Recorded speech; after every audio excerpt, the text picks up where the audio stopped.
Welcome to Where There's a Wills, There's a Play. My name's Ian, and this is Rolling Realms Game versus Realm Role Player. In this series, I am looking at the realms from Stonemeier's Rolling Realms game, as well as the base game they are based on, and seeing how they relate to each other based on three tiers. Tier 1, game adjacent, means that when I play the realm, it feels like I'm playing the base game. Element adjacent is tier 2, and that means that when I'm playing the realm, I feel like I am playing a part of the game. And tier 3 is theme adjacent, and that means when I'm playing the realm, it just feels like it has the same theme as the base game. So let's get down to the table and see how role player matches up with the role player realm. In role player, you are rolling dice to create a character that is like a Dungeons and Dragons type character. So I've got a huge bag of dice here. While you're doing this, you are also collecting skills and traits and armor and weapons. So in a basic round of role player, you take however many dice you have, how many cards you have up here for choosing from. You roll the dice, you place them in order from smallest to largest. Each person chooses which dice they want and places it on their board, always filling in from the left to right. When they do, they get to get a special ability, which I will zoom in on just a second. And then they get to choose cards in the order that they took. So the first person who took this dice gets to go first, second, third. This person would get a gold coin along with it. This person takes this card maybe, and they put it over in the skills. The skills allow you to do things. So you keep doing that until you fill up your board, and I'm just going to put some random dice in here. Try to fill in some colors here to show some of the other scoring mechanisms in role player, as this is not a role player teach. Let's see if I can get some colors here to help me do what I need to do.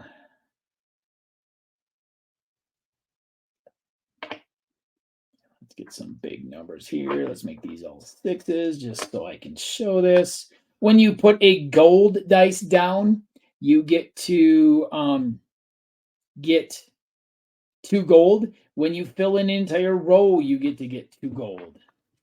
So we're just going to grab a couple more dice here and fill this in. And then we're going to reset down to the board here that you're making your character. Get rid of this stuff so that we can see things a little bit clearer. I've reset here. I've zoomed in on the board for the character that you're actually making, so I can just talk a little bit more about role player before I bring in the role player realm to show where the connection is with that. So I've just placed a bunch of dice out here. The ways that you score in role player are based on different cards you have. Trait cards give you some scores. You see armor cards, depending on what armor you have and how many of each one you have, score.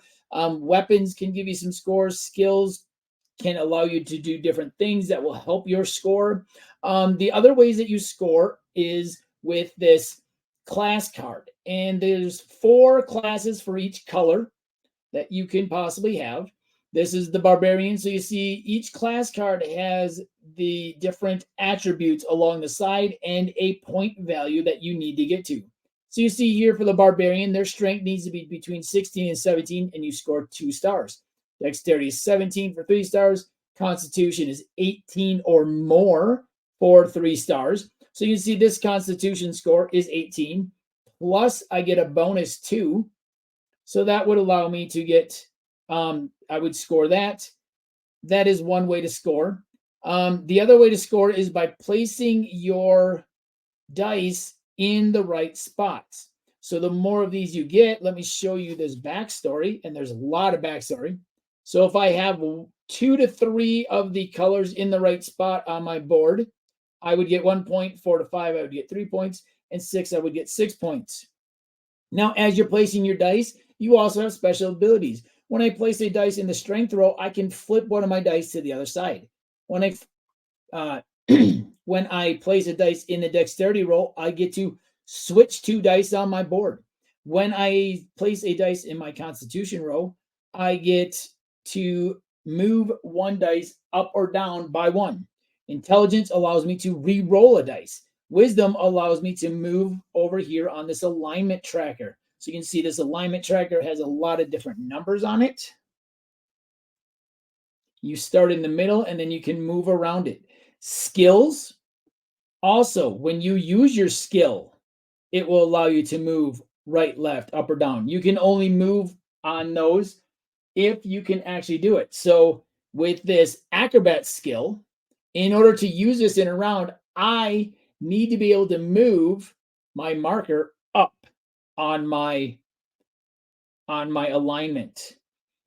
On the wisdom, that allows me to move. So when I place a dice in wisdom, I can move in any direction. Traits are another way that I can move. And with the trait, it is when I purchase the card that I can move. So I can only purchase this card if I am able to move to the left. So if I'm all the way to the left here, I can't purchase this card because I'm unable to move. And then charisma allows me to buy something from the market for 1 less. So there's our player board. There are all of the different things that you can score from. So you see there's a lot of stuff going on here. I'm placing dice. I'm earning abilities that allow me to do things. I'm moving this cube around on my alignment tracker.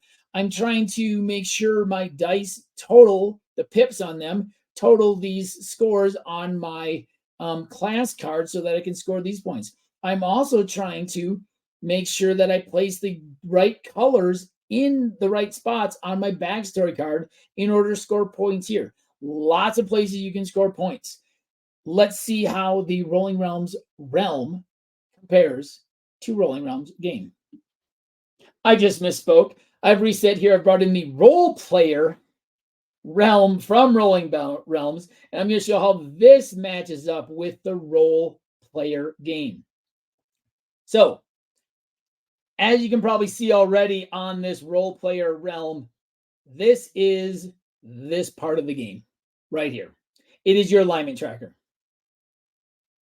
Other than that, the rest of this is pretty much ignored for the role player realm. And that's for a very good reason. It would be very hard to incorporate everything that's going on here into a single realm. Like rolling the dice, placing the dice in a certain spot, making sure numbers are in the right thing, getting special abilities. I mean, there might be a way to do it, but I think it'd be very hard to do. So I'm going to get rid of this board, zoom in on the alignment tracker and the role player realm so you can really see how these two things relate. All right, I've reset once again. I am zoomed in all the way down, focusing only on the alignment card and the role player realm. So as you can see in the role player realm, it tells you to start in the middle. That's because in role player, you start in the middle. So I start in the middle. In role player, as you place dice into the wisdom row, or you buy trait cards, or you use skill cards, you will be moving around this card. In role player, which I do have a full tutorial for, which I will link and post in this, you start here. And then as you roll different dice, you move one way around. So if I roll a 4, you're going to go down. If I roll a 3 to the right, a 2 is up, a 1 is to the left. The realm matches up. So this says good, chaotic, evil, and lawful, just like this does. The 5 and 6 are wild. So I kind of consider those to be um, your wisdom. When you place a dice on wisdom, you get to move anywhere. The one difference between role player the realm and role player the game is on this I can move anywhere. In the realm, if I get a 4 and move down here and then I move here, I've now committed. I have to go to his unfilled orthogonally adjacent circle. So really, once you start moving around this, there is only one way to go. If I start moving this way, I've got to go around this way. If I go here, or if I circle this and go here, and then I go here, this is the only way I can go.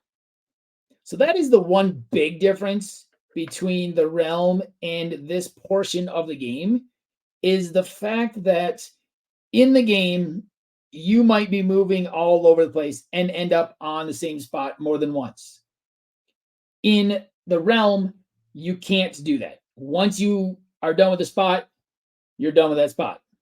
I understand why they did that, because otherwise you could just maybe bounce back and forth and just keep on getting the same thing. So it really wouldn't make sense to have something like this where you can go all over the place and get back to the same spot on here, because I don't know, if I'm sitting here, I'm going to try to go back and forth maybe between these two coins and these two stars, or these two pumpkins and these two stars, or even better, maybe I just try and bounce back and forth between this one that gives me one pumpkin, one heart, and one coin, and 2 stars until I get 6 stars, and then maybe I bounce back and forth between stuff that gives me other things. So I understand why you couldn't do that on here, and I understand, but overall, this does relate very well to this. Now, does it relate to the whole game?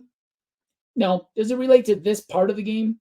Yeah, it goes really well with this part of the game. So let's go to our tier ranking and place it where it needs to go.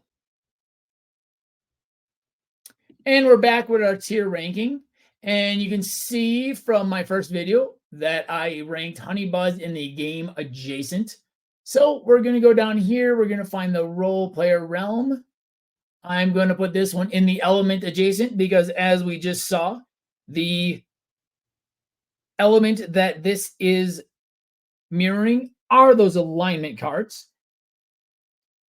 And as I said, it would be very hard to do more than just that. So role player gives me very much the element of the game of that alignment card. So that goes in the element adjacent. All right. So we're back from the table. As you can see, the role player realm and the game role player, while it does not mirror the actual gameplay of role player, which, like I said and showed, would be probably pretty hard to do on an actual realm for rolling realms, because you have to fit stuff on that small card with as few things that you're doing as possible. And there's a lot of stuff you're looking for in the role player game. I do feel that the realm itself gives me very close vibes to the alignment card. The one small thing was that in the base game of role player, you can move back to the same spot, and in the role player realm, you cannot. But that's completely understandable, as I pointed out. Otherwise, you might be able to bounce back and forth between things. So there is Rolling Realms, game versus realm, role player.